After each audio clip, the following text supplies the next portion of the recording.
the region. First, the United States must be present. The United States must be engaged. And after 4 years of tough talk and little action during the Trump years, our partners and allies welcomed a renewed interest by the Biden administration in engaging in the Indo-Pacific, and doing so by actually listening to what our regional partners want and what they need. Our friends in East Asia and the Pacific are dealing with the convergence of multiple existential threats, including North Korea's nuclear program, the impacts of climate change, of which they are bearing the brunt, and the government of China's increasingly bellicose threats, debt trap diplomacy, and exports of authoritarian surveillance and censorship. They need the United States to stay engaged in the region now more than ever. Second, there is no doubt that China is a bad actor in the region. However, our partners and allies do not want to be pawns in a competition or conflict between the United States and China. Our policies in the Indo-Pacific must focus on engagement with each individual country on its own merits, not simply through the lens of China. We should be focused on building partnerships based on the shared values of human rights, free speech, democracy, and a commitment to a free and open Indo-Pacific. And we need to back up our commitment to consistent engagement in the region with increased investment, building economic ties, and assistance to help our friends combat poverty, address health threats, and build resiliency and adaptation to the impacts of climate change. Third, we need to lead with our values, as that's what's ultimately distinguishing us from authoritarian China and makes the United States a valued partner in the region. We must continue to stand up for free speech, human rights, and political and civil rights. As Xi Jinping continues his crackdown against Hong Kong, Tibet, and Xinjiang, he shows his true colors to the world and inadvertently inspires a new generation of young people who understand what it means to face persecution and censorship in their home country. In South Korea and Taiwan, I discussed with leaders how we can work together to champion universal values across the region. In Cambodia, I met with Kem Sokha, an opposition leader who has been targeted, harassed, and detained and been put on trial over and over again for his work to bring democracy to the Cambodian people. I also met with young Cambodian civil society leaders who are bravely fighting for labor, media, political, and environmental rights. I was also struck by the strength of the Cambodian spirit, which I see in our Cambodian communities here at home in the Commonwealth, Lowell, Massachusetts especially. So many members of this community fled a brutal civil war in Cambodia to make their home in the United States and have flourished, becoming pillars of our communities. In the Philippines, where I was previously banned by the prior governmental administration, the Duterte administration, I was pleased to lead to the first foreign delegation to meet President Ferdinand Marcos Jr. since his inauguration. On our trip, we came up against bureaucrats who didn't want us to meet with former Senator Leila de Lima, a political prisoner who has been jailed for years for her work fighting the previous government's corruption and crimes. Ultimately, we prevailed, and we got to hear from her directly how she has managed to continue her fight for justice, even as she passes the 2,000-day mark in detention.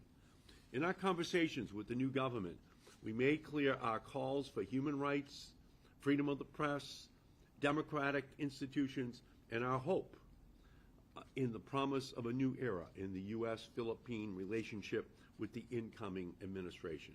And finally, as China ramps up its outrageous and dangerous response to my trip, which followed on the heels of Speaker Pelosi's trip to Taiwan, I believe now, more than ever, it is incumbent on the United States to stand with Taiwan and to take a steady approach. China has said that it's not a good time for me or for other U.S. legislators to visit Taiwan.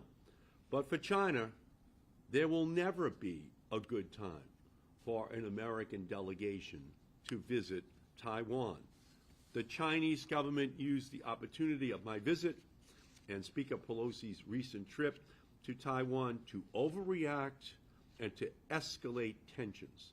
This is an outsized reaction to congressional travel that has been a consistent, regular feature of U.S.-Taiwan relationship since the 1979 Taiwan Relations Act, which I voted for on the floor of the United States House of Representatives in 1979.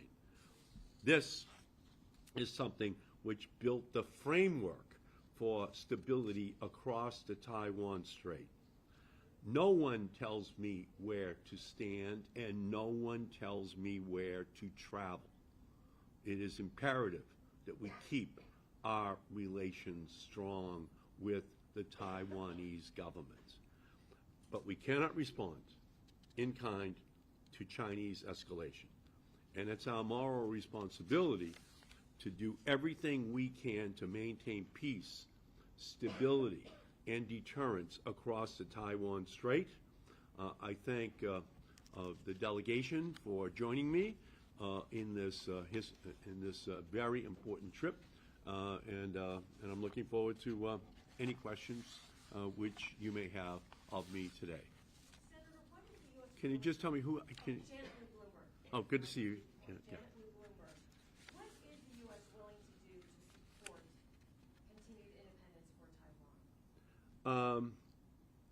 Well, our policy should be to focus on maintaining peace, on continuing to build our economic and cultural ties with Taiwan, to help them prepare their own self-defense, and sustaining the decades-long cross-strait deterrence that has allowed Taiwan to prosper into one of the most successful nations in the Indo-Pacific region.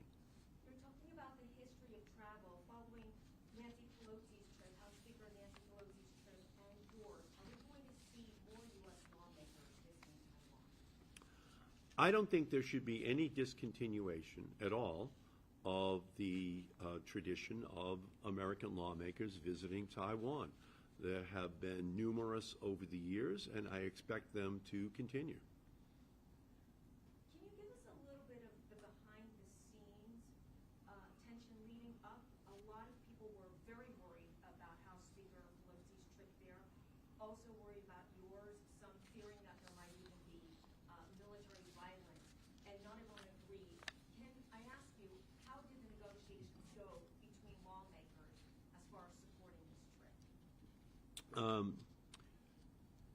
Well, we told the Biden administration that we were going to take this trip. We were not dissuaded from taking the trip by the administration. We made it very clear that our goal was to attempt to maintain peaceful relations between Taiwan and China, to ensure that we put policies in place that would help to continue that policy that has been successful since 1979, that a policy of strategic ambiguity and a one China policy has worked, and it should be maintained.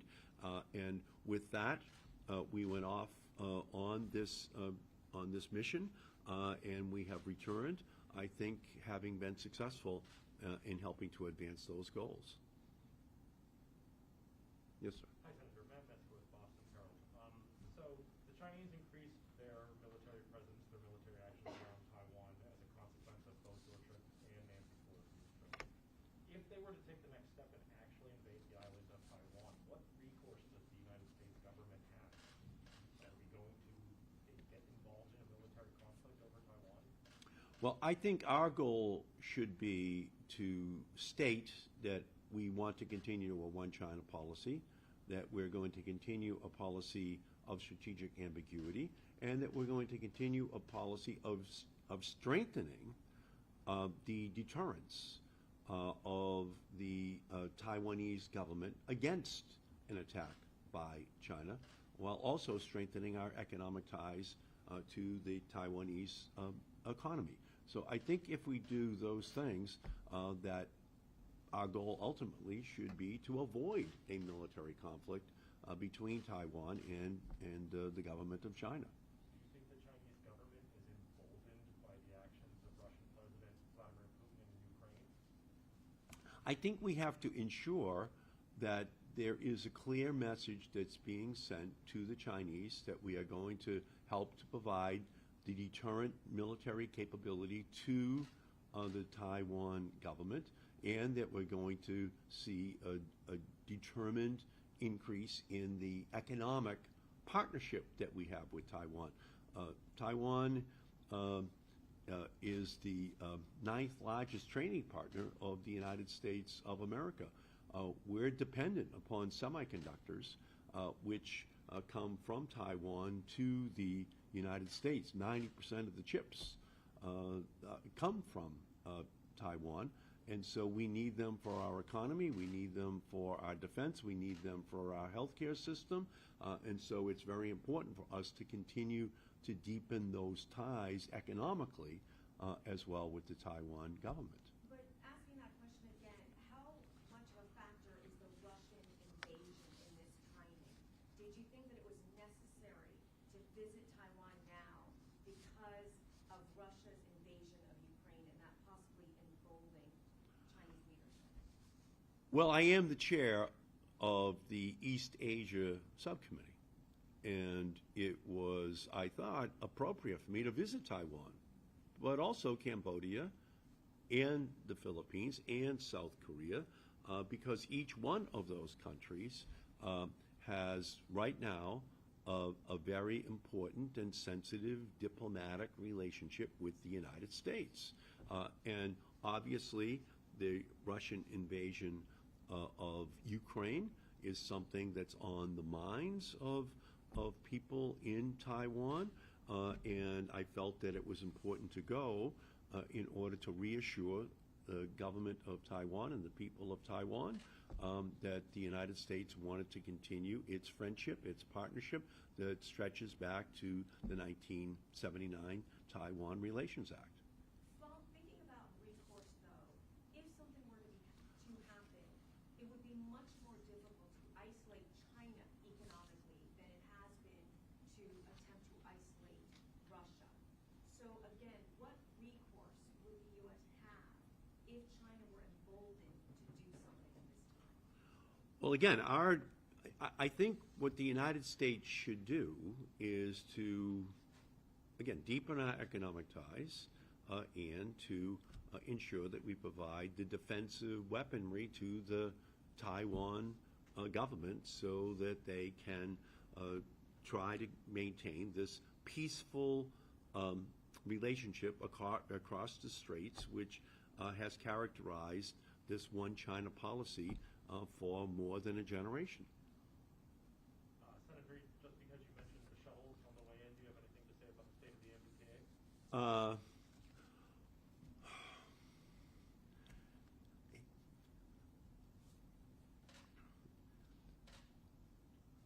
It's imperative that the T get fixed. It's imperative that we guarantee it not happen again. Obviously, workers and students across this region are dependent upon the T to get to work, to get to school. We need a deep partnership between the city of Boston, the state of Massachusetts, and the Federal Transit Authority in order to make sure that this gets fixed and that it never happens again. I know, as someone who had to take the T to go to Boston College as a commuter, that if you don't have a car and if you need to get to school, that without the T, it gets very complicated very fast. And the same thing is true for people who have to get to work. So right now, we just have to focus upon all of the inconvenience that is being created by the shutdown of the T. Make sure it gets fixed as quickly as possible, make sure it's done right, and make sure it's done on a permanent basis. So my hearts go out to people as someone who was a commuter to Boston College, who had a father who was dependent upon the T to get to work at the Hood Milk Company every single morning. I know that those workers and those students of today have that same dependence and want the T to be fixed as quickly and permanently as possible. Do you think it should have gone into federal receivership for repairs?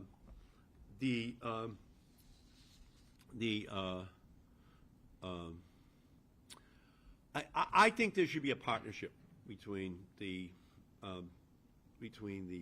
Massachusetts state government, the city of Boston, and the federal government. I think that partnership has to come together, work quickly, and to fix it on a very rapid basis over the next month, with the objective of ensuring that history does not repeat itself again. If it does, then I think we have to visit that question of receivership.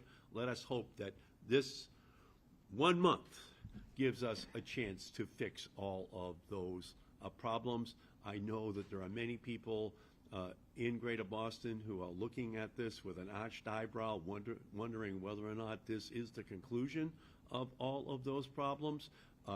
Let's just keep our fingers crossed, urge all of these workers to come together to fix the problem, and then hope that it doesn't repeat itself. But Senator, it's one line on an entire aging system, so it will happen again.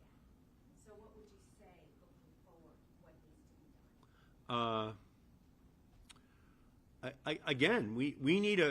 We have to have a very strong working partnership between the federal government and the MBTA. We have to ensure that the funding continues to come in from the federal government in order to help to accomplish that goal. There should be an affirmative vote this November on the Fair Share Act on the ballot, which will put a tax on millionaires that will provide billions of additional dollars for transportation and education in the state of Massachusetts. That's the only way to make sure that the resources are there to deal with the continued need to upgrade and maintain the T and its service to Greater Boston.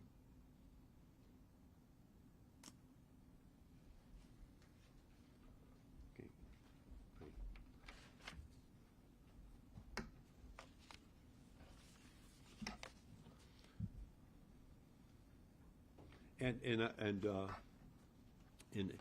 And I did say government of Taiwan. I just want to make sure that that it's authority, the Taiwanese authority, so that I correct that terminology if I may. So thank you all so much. Thanks for joining us. Much appreciated.